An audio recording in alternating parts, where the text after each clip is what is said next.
Hello, everybody. I'm so happy you're here. Welcome. Thank you so much for joining me. We're in for another mindset shifts and the what ifs. I'm saying a lot. I think I'm like a little disoriented today, but I'm still so pleased when I log in to anything on video right now and I see my background because it feels so like pretty and on brand. And this week I added some stuff in the background in the floating shelves. If you're seeing me on Instagram, you got to come over to LinkedIn or Facebook or YouTube for that view, because we're on vertical video here on Instagram. But anyway, I'm gonna bring it back down to my face. I just feel like this fits, and now I'm in this place where I'm like really settling into stuff. I am 2 weeks away from celebrating 2 years in my own business with no full-time corporate job giving me a salary. And it's working. I'm going to keep doing it. So if you are also a new-ish entrepreneur, you will understand when I tell you that some weeks you're like, I'm on fire, I'm doing this, I've put up my wall, everything's amazing. And then other weeks, you're like, what am I doing? What is this life? Who set this up for me? Is this some sort of fever dream? And so I'm in the fever dream scenario right now from a bunch of things that I've been involved in the last week. But overall, like, it's pretty freaking fun being an entrepreneur and building your own business and figuring out how you want things to be and trying something and deciding it does not work and it does not make you happy and you're not excited about it, and being able to just like toss it and not do it anymore. And then other things that you start that are like so freaking cool and you couldn't have even imagined doing it. Like, for example, my new free mastermind, which there's a link for in the description of this live. If you want to come, it is for women in leadership who are feeling like they're the only one. They're the only one who, fill in the blank. They're the only one who gets frustrated, the only one who gets overwhelmed, the only one who doesn't know how to set good boundaries, the only one who has a toxic manager, the only one who thinks they're the only one. And we've had 2 so far. They were amazing. It is just like incredible, kind, fabulous, funny, heart-filled women in the room. And I hesitated doing it for so long because I worried that nobody would want to come to my party. And I just pictured like every TV show and movie I'd seen where like the cheese balls and the cake were laid out on the table and the child was waiting for friends to show up and nobody came. And to my delight, 25 people came to the first one. Every single person stayed till the end. I think it was 16 or 17 people came to the second one, which I advertised so poorly. So I was thrilled at how many people came. And the conversations were just so high quality and so like open arms and amazing. So I hope you'll come to one if you're a woman in leadership. And I hope you won't disqualify yourself from coming, right? There's like I got a couple of messages before the first one from people who I know who are in my community who were calling or writing to ask if they were leader enough to come. I don't manage anybody. Oh, my title is project manager, so I manage projects, but I don't manage people. Am I allowed to come? You are allowed to come. If you are a woman and you have led anything, come. I don't think you'll leave feeling not leader enough. So this is for women in any form of leadership, all the way up through and including executives and business owners. And it's just a great place. And it's a really open environment. And I'm so super fortunate and grateful that I've had these amazing women show up in the room and really want to be there to support each other and also receive support, which is really part of the learning in this mastermind, which is free, by the way. Part of this learning is like learning to ask for and receive support, not just coming in and saying like, oh, I'm just here to help. You ask me anything you need. It's really this collaboration of learning and giving and receiving. So come if you'd like to. But if you've watched this before, you know that we're not just here for me to advertise a program. We are here for mindset shifts and the what ifs. We're here to spin the wheel, as I do every week, and see what our topic will be today based on a list of topics I created and a wheel I decided to spin. And I still get excited every single time about whatever topic comes up. So here we go. Let's see what comes up here. Oof. Integration. That is a good one. Here we go. All right. So what does integration mean in the context of what Lauren Lefkowitz does for a living? And if you don't know what I do, welcome. I'm an executive coach. I believe fine is a trap. Fine is the thing we say we are when we're not actually fine. But if we say we're not fine, things are going to feel terrible. So instead we say like, I'm fine, it's fine, we're fine, everything's fine. Oh, it's fine, I'll do it. Yeah, it's fine, I'll take care of it. And every time we say it's fine, our threshold for fine gets lower and lower until we're saying it's fine about things we never would have tolerated in the past. But because we've had this gradual downflow of what fine is, we now settle for things that like we don't deserve. So I work with executives, leaders who should be executives, entrepreneurs who are stuck in this fine trap, who don't know how to boundary set, who don't know how to figure out who they want to be when they grow up, who don't know how to get out of this trap of fine that they have created for themselves or that they've co-created with their managers and throughout their career. And I help them find joy and success, and most of the time double their salary, which is just sort of a beautiful side effect of doing this work for yourself, of working with a coach. But let's talk about integration. So integration is the more modern word, the more modern term for work-life balance. So there used to be sort of this mentality that there was a balance to achieve of your work time and your lifetime. And there was no acknowledgement that work is actually part of your life. And so in more sort of modern education, modern conversation, we talk about, and Adam Grant talks about this a lot. He's a psychologist who works on workplace psychology.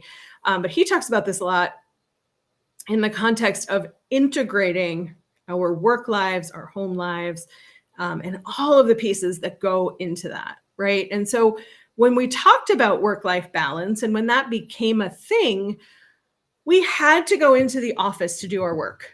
There was no option but to go into the office to do our work. And then we would come home at the end of the day and there was no way to do our work at home. So there was a distinction, there was a distinct separation, because when you left the office, I mean, maybe you could take some papers home with you to read.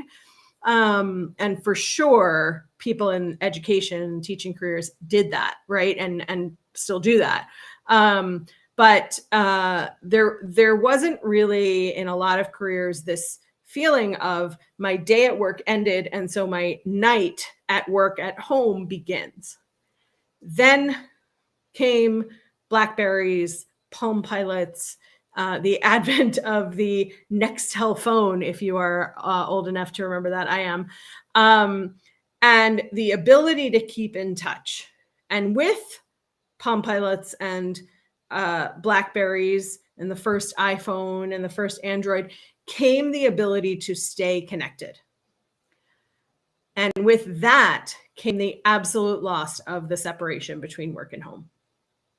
And, you know, regardless, life is life, right? So we can't separate out work and say like, well, that's not life, that's work, because we spend so much of our lifetime at work that we can't really distinguish which parts are life parts and which parts are work parts.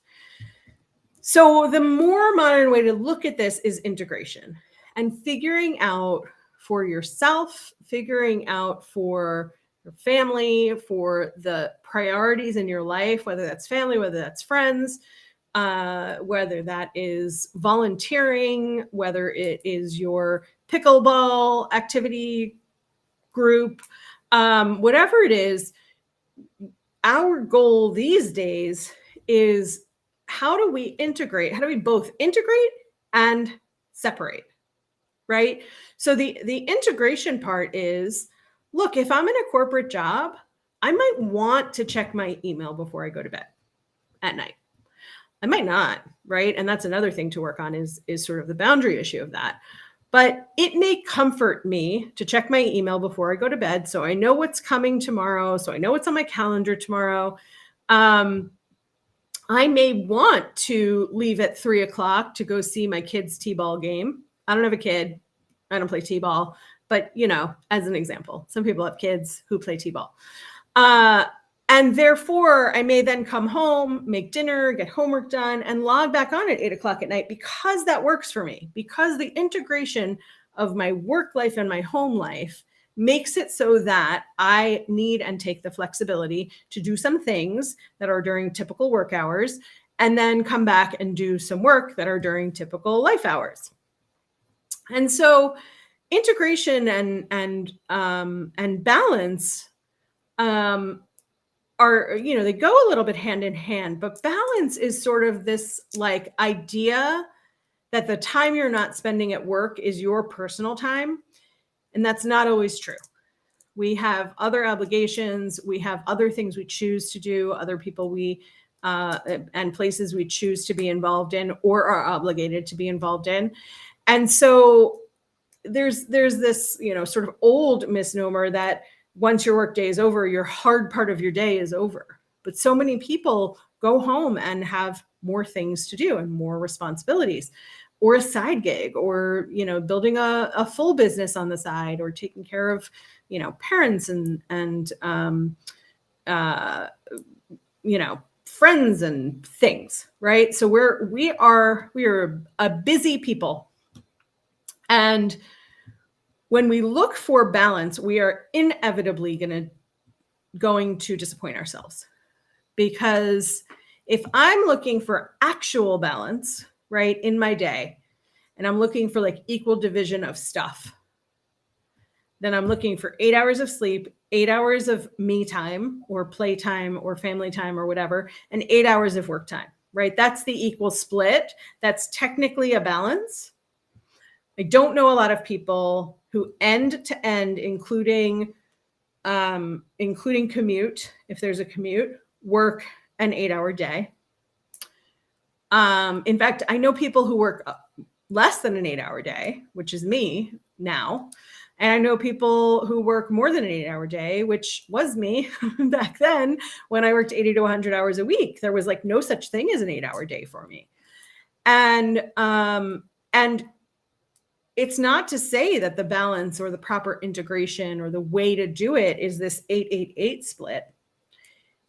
It's to say that what you do and how you do it should feel like an appropriate integration for how you want your life to be. So when I was in my corporate life and I worked 80 to 100 hours a week, it was actually fun for a little while. And, former me who got overwhelmed and burnt out by 80 to 100 hours a week is like standing in the corner going, are you kidding? 80 to 100 hours a week doesn't feel good. But I will tell you what, when I was new to that company and I was taking all this opportunity to do really interesting stuff and be the first HR professional in this organization, 80 to 100 hours went by pretty quickly. Now, my friendships, the friendships themselves didn't suffer, but my social time suffered.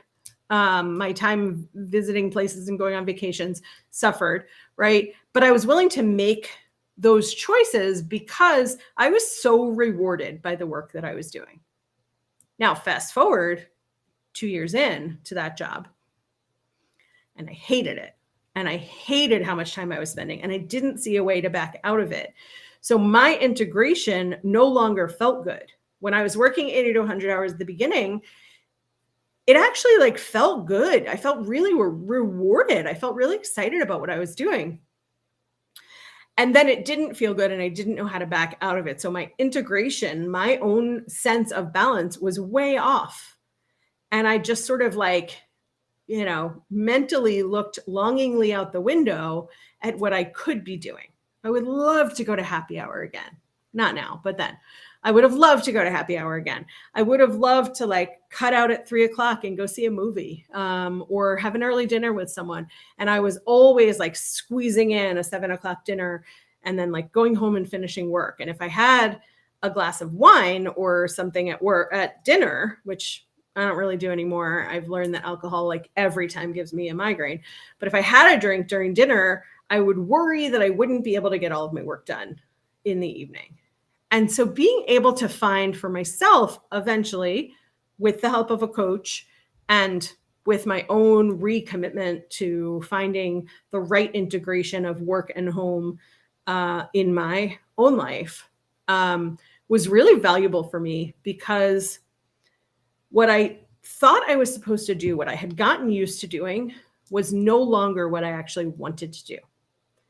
I wanted to focus on time with and for me. I wanted to focus on my own well-being, which you may know if you've been following me for a while. I live with some chronic illnesses, and it did not occur to me during that 80 to 100-hour work week time period that my stress levels were contributing to how sick I was, which they for sure were.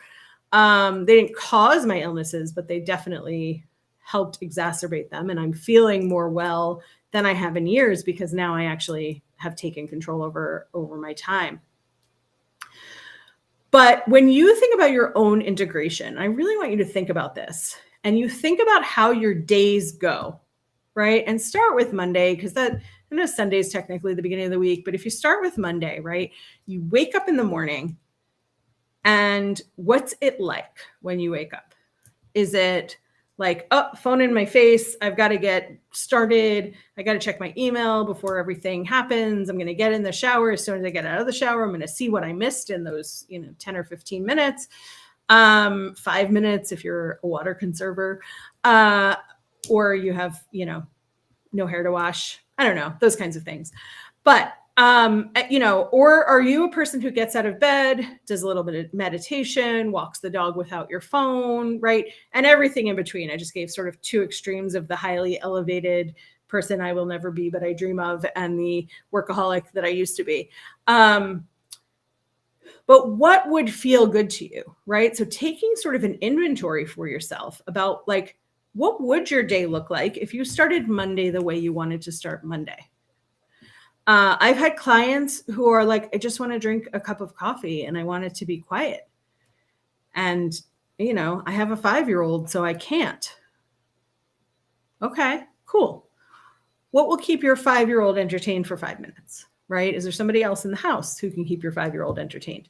Do you get to go to the bathroom by yourself? I had one client, I've talked about this before, who started by drinking coffee in the bathroom with the shower curtain closed behind her, because that was when she got some alone time. And it progressed to where she then wanted more time, and she wanted her family to know that she was taking more time, and she took it outside onto the porch. So, and then how does your day go, right? Like, does your work day go in this linear way where you're working from 9 to 6 or 8 to 5 or 8 to 7 or whatever it is with no breathing? I just had a conversation this week with one of my clients who did an energy audit about how much energy time every half hour felt. And so she had 30-minute increments. She took a look at how long did that feel like it was. And most of her day, her 30-minute increments felt like 45 to 60 minutes. So she was on sprint all day, almost every day. And now she's reassessing how she wants that to be, where she wants her energy to go. Because if you are in sprint mode all day, every day, there's no room for integration. There's no room to look around and say like, well, how do I want to spend this extra energy? And if you are someone like me who has chronic illness and you only get a certain amount of energy per day, if you're allowing all of that to go to work, what can you adjust so that you have energy at the end of the day? Or you can use some of your energy at the beginning of the day and you don't have to save it all for work. So when you're thinking about your own integration and your own commitment to you, and your own commitment to your future and how things are going to be, think about this. If you had an ideal week or even an ideal day, and you were describing that to someone, and you started with, oh my gosh, I just had the best day, or oh my gosh, I just had the best week, and your regular stuff was involved, right? So we're not going to this imaginary world where you live in a castle and you're locked in a library like Belle from Beauty and the Beast, which actually like sounds amazing. We're talking about like a typical you day, a real you day, or a real you week. And you think about, like, for me, it would be rolling out a program, doing an employee training, having a couple of coaching clients, right? In old me. Now all of those beginning things are are gone because I'm full-time coach. But you know, and getting out of work a little bit early and having some quiet time to catch up on some back work, and then seeing a friend for dinner twice that week, and maybe going to a yoga class, right? Like, that was the best week ever, right? If you think about that, and then you think about how your actual last week or last day that involved work was, like, how far apart are you? What is the gap there? And that's a lot of what I work with my clients on, is like, where's the gap and what are you telling yourself cannot change?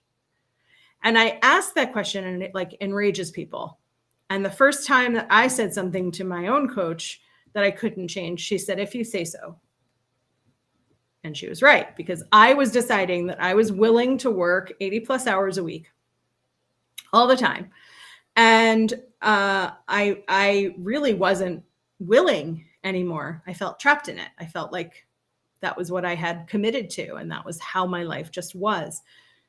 And I needed that outside person to point out to me the truths I had created, the facts I had made up, the stories I had put together of how things just were. And once I started to see that, once I started to be able to look at how things are versus how things would be in the life I imagined I couldn't have, then I could start figuring out, like, what did I actually want? Excuse me. How did I actually want things to be? How did I want it to be different? What had changed in my priorities? Got a little frog in my throat. Excuse me. What had changed in my priorities? Because at one point, working 80 plus hours a week felt good to me, and then it didn't. And the priority that had changed was I had really wanted to create something new in the corporate world. And I got the opportunity to. And then I had done it. And I didn't want to keep doing it. And I kept having to create more and more new things in my corporate life to stay interested, to feel like I was staying relevant, to feel like I was contributing. Excuse me. And I actually didn't have to do that. I had told myself I had to do that. So when I discovered that my balance of integration was different than it had been before, that was when the work started. When I said to myself, when I admitted to myself that I didn't want it to be the same way. And everybody's priorities shift in different ways and for different reasons. Sometimes your life has changed. Sometimes you want your life to change. Sometimes you've had a kid. Sometimes you've had a grandkid. Sometimes you have an aging parent. Sometimes you have a new thing that you're really passionate about that you want to do outside of work. You get to decide that. And then you get to decide, how do all of the pieces ideally integrate? What's the gap between where you are now and what that looks like? And then you get to work by yourself with books, with workbooks, excuse me, with coursework, with a coach, however you decide to do it. You get to work to make those changes. You get to. You don't have to. You can live the same life you've been living for as long as you want to live it. But you have the opportunity to make whatever changes you want to make. I will leave you with that tonight. Thank you so much for being here with me again. And I will see you next week. Have a great night, everyone.